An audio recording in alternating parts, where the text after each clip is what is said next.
Chapter 56 Captivity, the Fifth Day. Milady had, however, achieved a half-triumph, and success doubled her forces. It was not difficult to conquer, as she had hitherto done, men prompt to let themselves be seduced, and whom the gallant education of a court led quickly into her net. Milady was handsome enough not to find much resistance on the part of the flesh, and she was sufficiently skilful to prevail over all the obstacles of the mind. But this time she had to contend with an unpolished nature, concentrated and insensible by force of austerity. Religion and its observances had made Felton a man inaccessible to ordinary seductions. There fermented in that sublimated brain plans so vast, projects so tumultuous, that there remained no room for any capricious or material love, that sentiment which is fed by leisure and grows with corruption. Milady had then made a breach by her false virtue in the opinion of a man horribly prejudiced against her, and by her beauty in the heart of a man hitherto chaste and pure.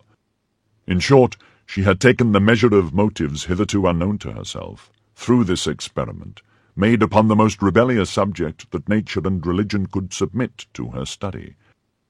Many a time, nevertheless, during the evening she despaired of fate and of herself. She did not invoke God, we very well know, but she had faith in the genius of evil, that immense sovereignty which reigns in all the details of human life, and by which, as in the Arabian fable, a single pomegranate seed is sufficient to reconstruct a ruined world. Milady, being well prepared for the reception of Felton, was able to erect her batteries for the next day. She knew she had only 2 days left, that when once the order was signed by Buckingham, and Buckingham would sign it the more readily from its bearing a false name, and he could not therefore recognize the woman in question, once this order was signed, we say, the Baron would make her embark immediately, and she knew very well that women condemned to exile employ arms much less powerful in their seductions than the pretendedly virtuous woman, whose beauty is lighted by the sun of the world, whose style the voice of fashion lords, and whom a halo of aristocracy gilds with enchanting splendors. To be a woman condemned to a painful and disgraceful punishment is no impediment to beauty, but it is an obstacle to the recovery of power. Like all persons of real genius, Milady knew what suited her nature and her means. Poverty was repugnant to her. Degradation took away 2/3 of her greatness. Milady was only a queen while among queens. The pleasure of satisfied pride was necessary to her domination. To command inferior beings was rather a humiliation than a pleasure for her.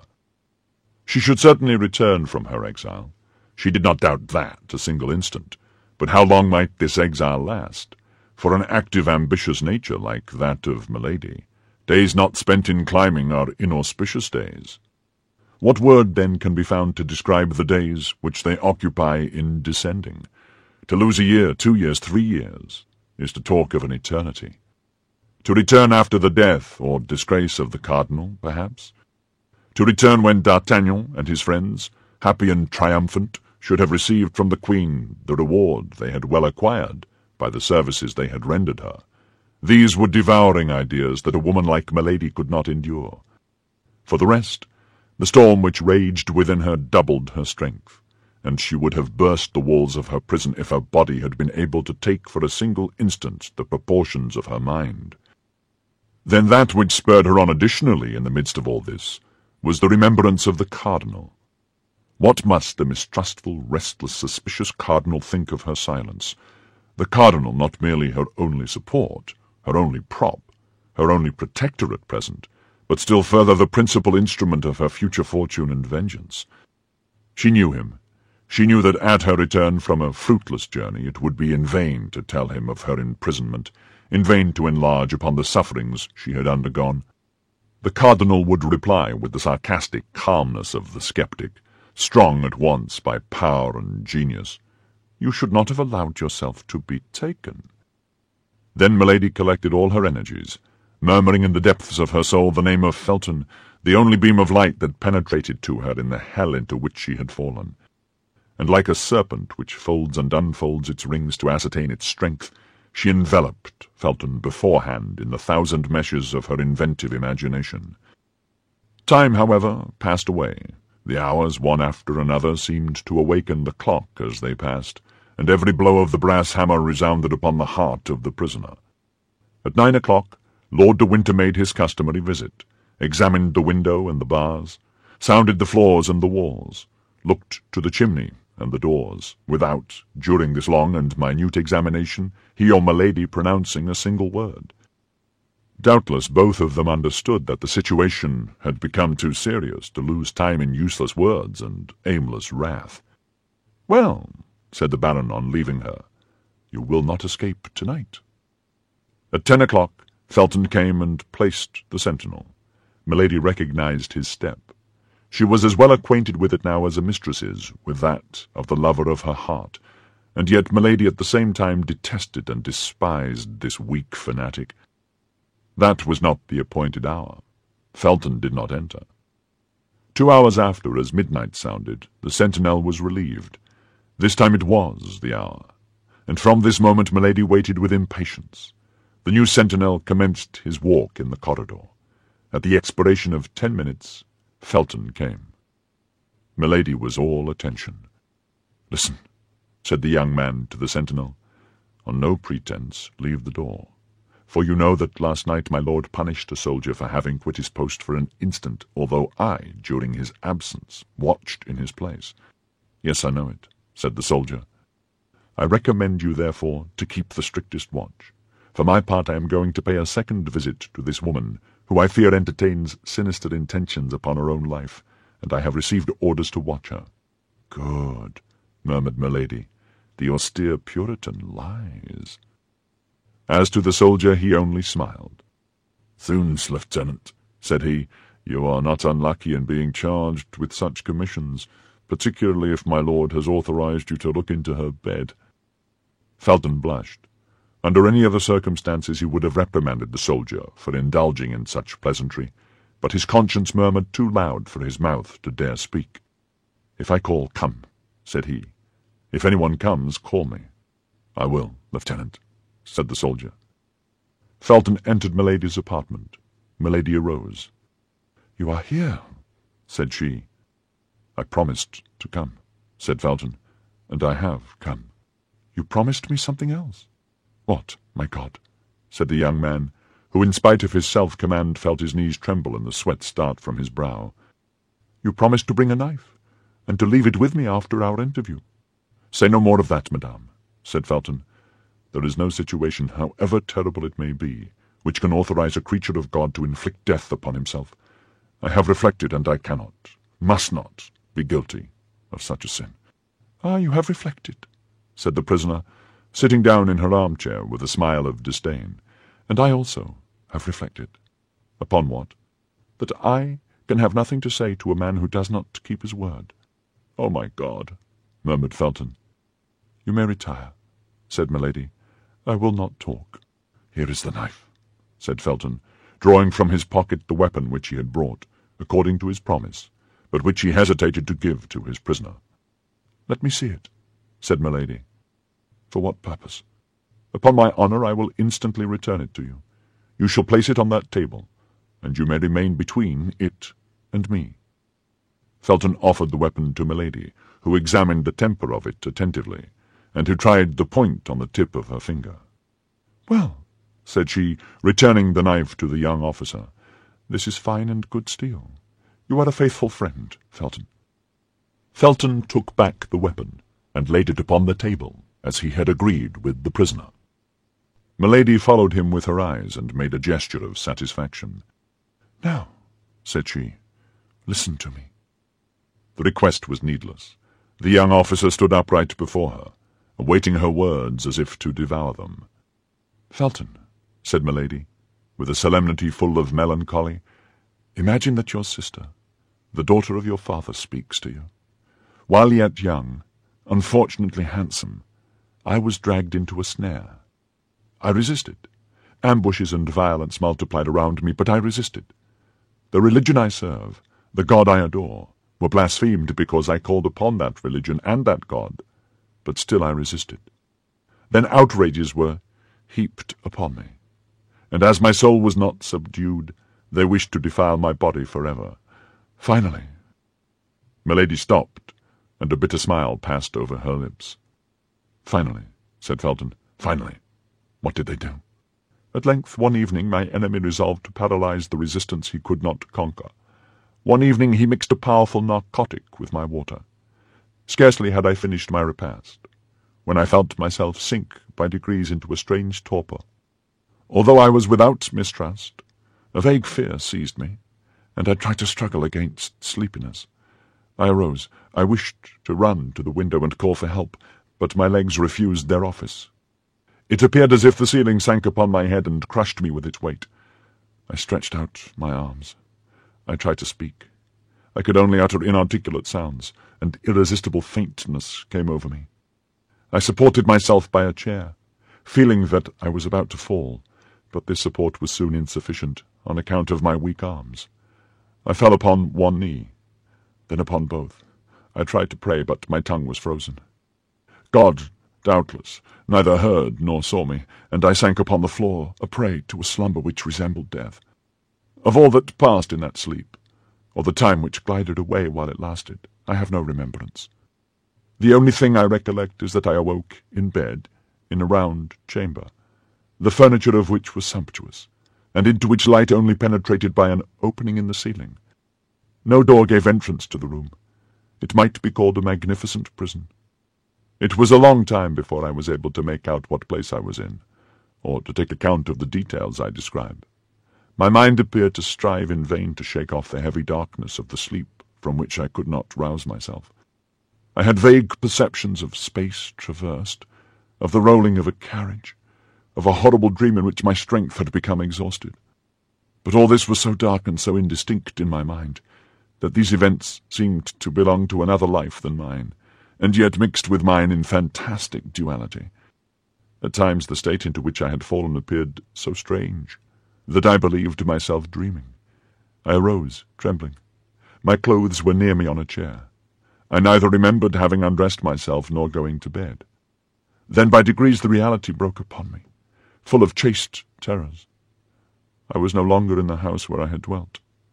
As well as I could judge by the light of the sun, the day was already 2/3 gone.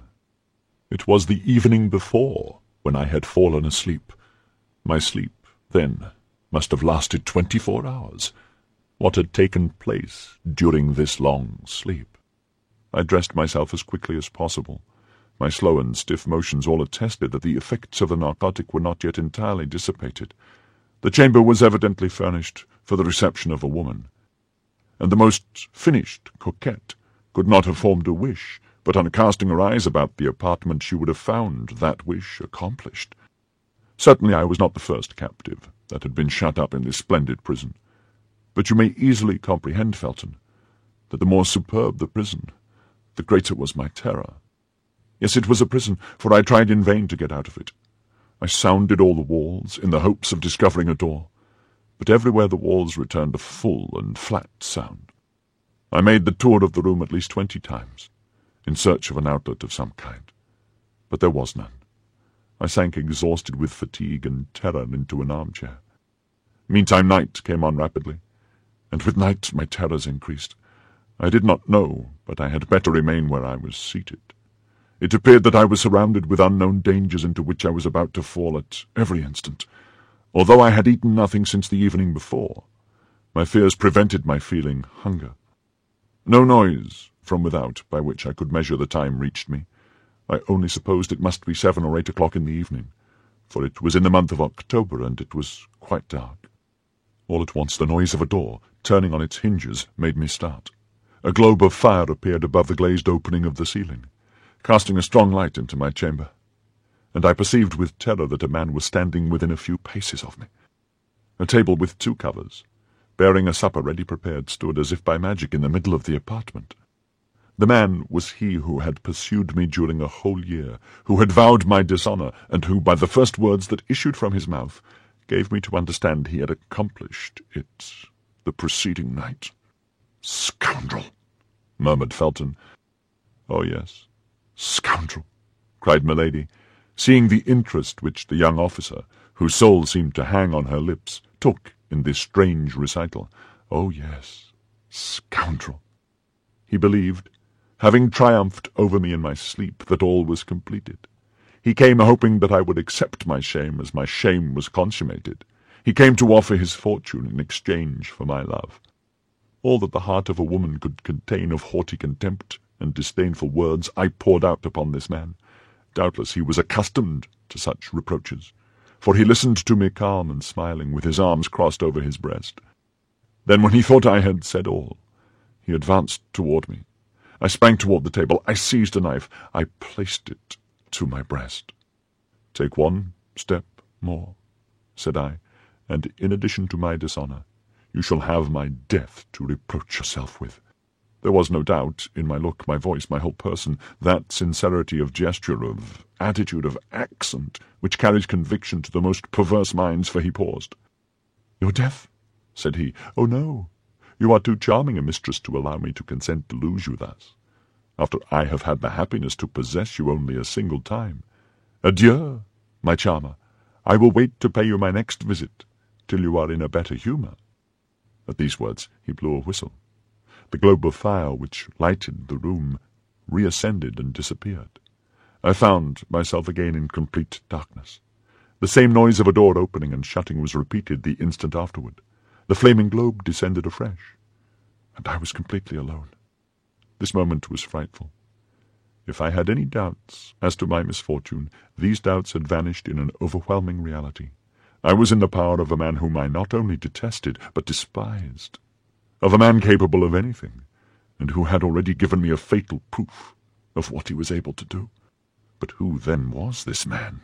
asked Felton. I passed the night on a chair, starting at the least noise, for toward midnight the lamp went out and I was again in darkness. But the night passed away without any fresh attempt on the part of my persecutor. Day came. The table had disappeared. Only I had still the knife in my hand. This knife was my only hope. I was worn out with fatigue. Sleeplessness inflamed my eyes. I had not dared to sleep a single instant. The light of day reassured me. I went and threw myself on the bed, without parting with the emancipating knife which I concealed under my pillow. When I awoke, a fresh meal was served. This time, in spite of my terrors, in spite of my agony, I began to feel a devouring hunger. It was 48 hours since I had taken any nourishment. I ate some bread and some fruit. Then, remembering the narcotic mixed with the water I had drunk, I would not touch that which was placed on the table, but filled my glass at a marble fountain fixed in the wall over my dressing-table.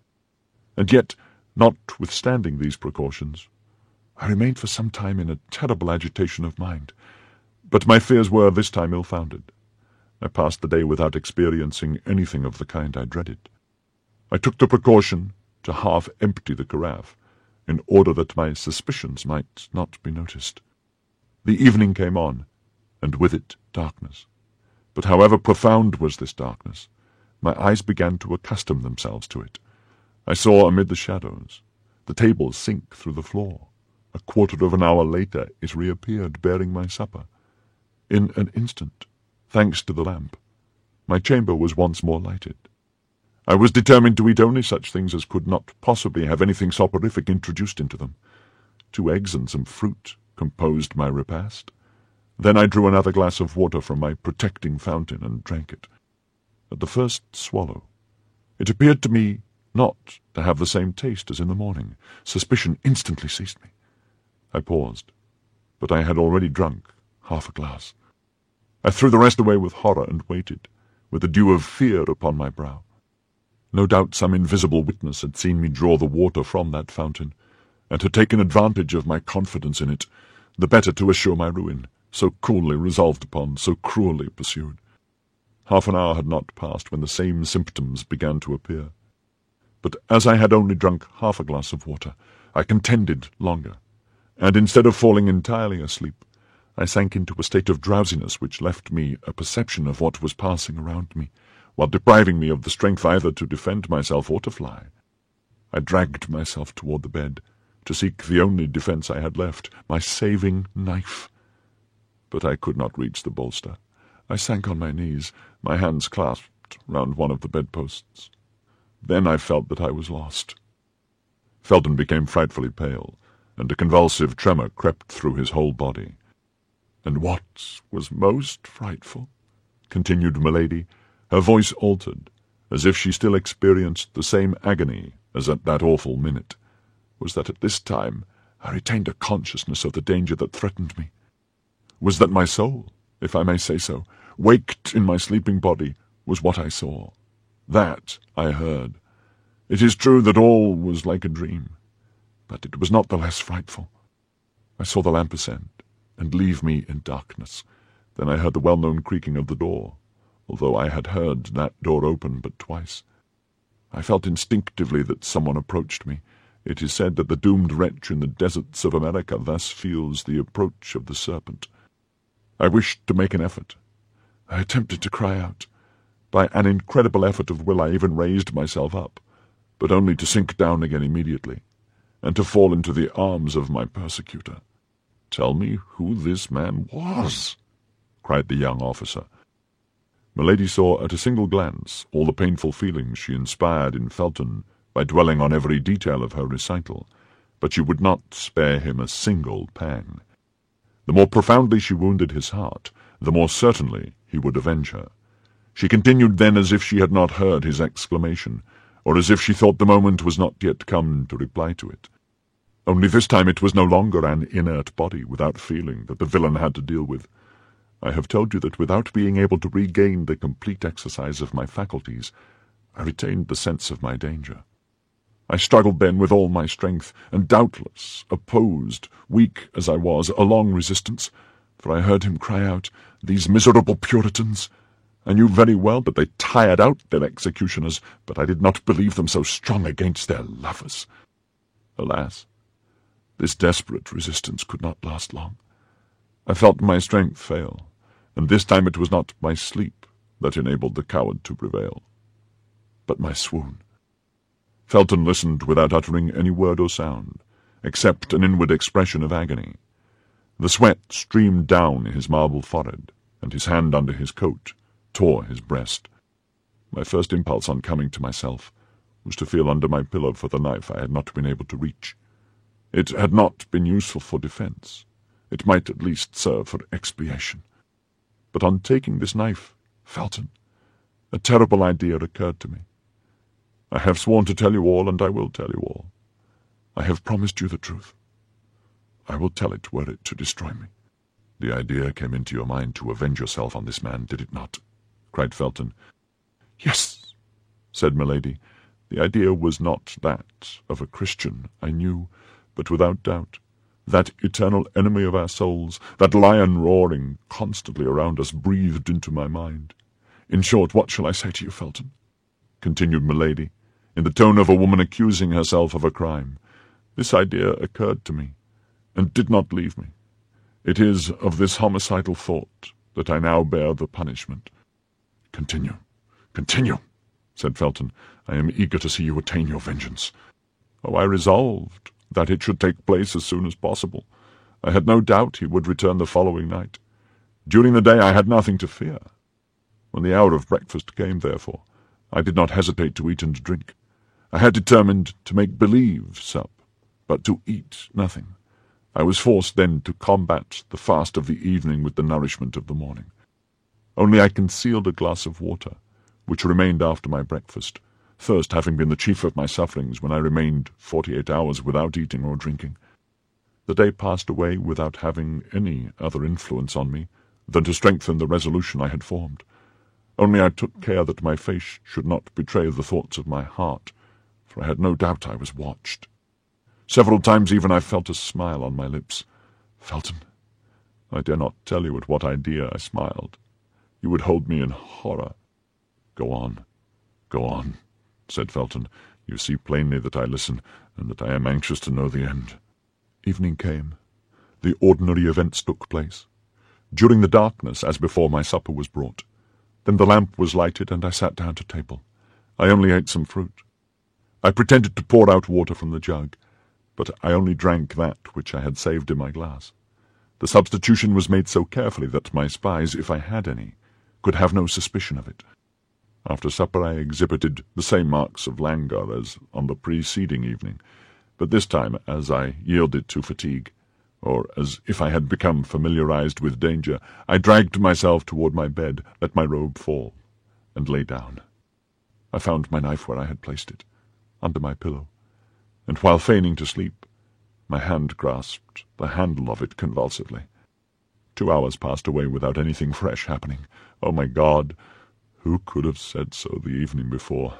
I began to fear that he would not come. At length I saw the lamp rise softly, and disappear in the depths of the ceiling. My chamber was filled with darkness and obscurity, but I made a strong effort to penetrate this darkness and obscurity. Nearly 10 minutes passed. I heard no other noise but the beating of my own heart.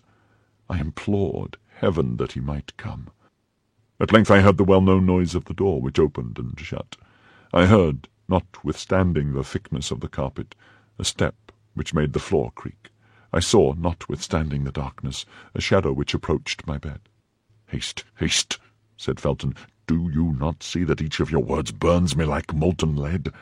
"Then," continued Milady, "then I collected all my strength. I recalled to my mind that the moment of vengeance, or rather of justice, had struck. I looked upon myself as another Judith. I gathered myself up, my knife in my hand, and when I saw him near me, stretching out his arms to find his victim, then with the last cry of agony and despair, I struck him in the middle of his breast. The miserable villain! He had foreseen all. His breast was covered with a coat of mail. The knife was bent against it.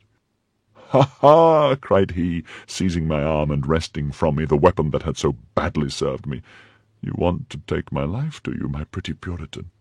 But that's more than dislike. That's ingratitude. Come, calm yourself, my sweet girl. I thought you had softened. I am not one of those tyrants who detain women by force. You don't love me. With my usual fatuity I doubted it. Now I am convinced. Tomorrow you shall be free. I had but one wish. That was that he should kill me.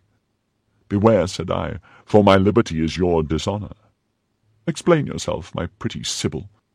Yes, for as soon as I leave this place I will tell everything. I will proclaim the violence you have used toward me.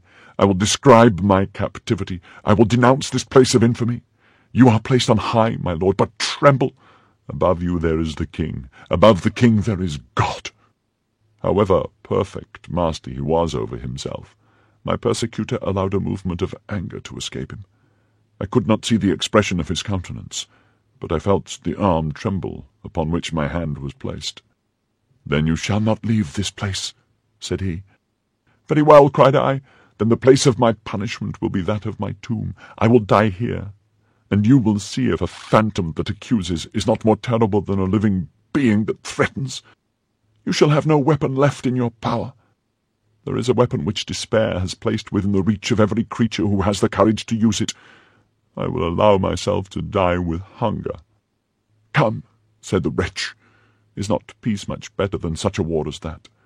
I will restore you to liberty this moment. I will proclaim you a piece of immaculate virtue. I will name you the Lucretia of England.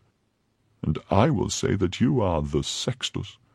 I will denounce you before men as I have denounced you before God, and if it be necessary that, like Lucretia, I should sign my accusation with my blood, I will sign it." "Ah," said my enemy in a jeering tone, "that's quite another thing. My faith, everything considered, you are very well off here. You shall want for nothing, and if you let yourself die of hunger, that will be your own fault." At these words he retired. I heard the door open and shut, and I remained overwhelmed, less, I confess it, by my grief than by the mortification of not having avenged myself. He kept his word. All the day, all the next night passed without my seeing him again. But I also kept my word with him, and I neither ate nor drank. I was, as I told him, resolved to die of hunger. I passed the day and the night in prayer, for I hoped that God would pardon me my suicide. The second night the door opened. I was lying on the floor, for my strength began to abandon me. At the noise, I raised myself up on one hand. "Well," said a voice which vibrated in too terrible a manner in my ear not to be recognized, "well, are we softened a little? Will we not pay for our liberty with a single promise of silence? Come, I am a good sort of prince," added he, "and although I like not Puritans, I do them justice. And it is the same with Puritanesses, when they are pretty. Come, take a little oath for me on the cross. I won't ask anything more of you." "On the cross?" cried I, rising, for at that abhorred voice I had recovered all my strength. "On the cross I swear that no promise, no menace, no force, no torture shall close my mouth. On the cross I swear to denounce you everywhere as a murderer, as a thief of honor, as a base coward.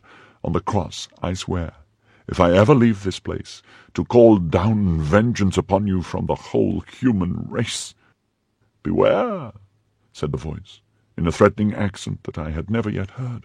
"I have an extraordinary means, which I will not employ but in the last extremity to close your mouth, or at least to prevent anyone from believing a word you may utter."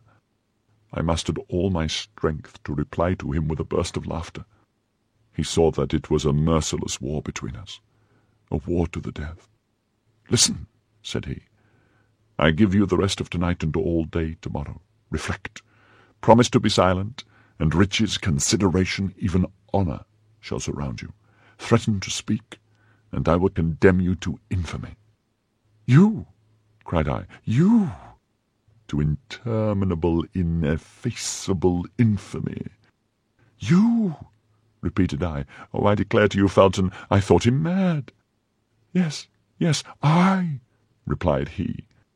"Oh, leave me," said I. "Begone, if you do not desire to see me dash my head against that wall before your eyes." "Very well, it is your own doing. Till tomorrow evening, then." "Till tomorrow evening, then," replied I, allowing myself to fall and biting the carpet with rage. Felton leaned for support upon a piece of furniture, and Milady saw, with the joy of a demon, that his strength would fail him, perhaps, before the end of her recital.